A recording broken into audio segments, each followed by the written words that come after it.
திமுக மாநாடு காரணமாக திருச்சி சென்னை தேசிய நெடுஞ்சாலையில் கடும் போக்குவரத்து நெரிசல் ஏற்பட்டது.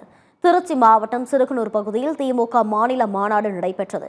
மாநாட்டில் பங்கேற்க தமிழகத்தில் பல்வேறு பகுதிகளில் இருந்து லட்சக்கணக்கில் கட்சித் தொண்டர்கள் மற்றும் பொதுமக்கள் வாகனங்களில் திருச்சிக்கு வந்திருந்தனர்.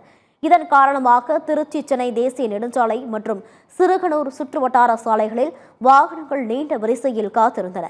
பேருந்துகள், கார்கள் மற்றும் இருசக்கர வாகனங்கள் அதிக அளவில் வந்ததால் பல இடங்களில் வாகனங்கள் மெதுவாக நகர்ந்தன. போக்குவரத்து நெரிசலை கட்டுப்படுத்த போலீசார் கூடுதல் பணியில் ஈடுபட்டு வாகனங்களை மாற்று பாதைகள் மூலம் இயக்கினர். இதனால் வாகன ஓட்டிகள் மற்றும் பொதுமக்கள் கடும் சிரமத்திற்கு ஆளாகினர்.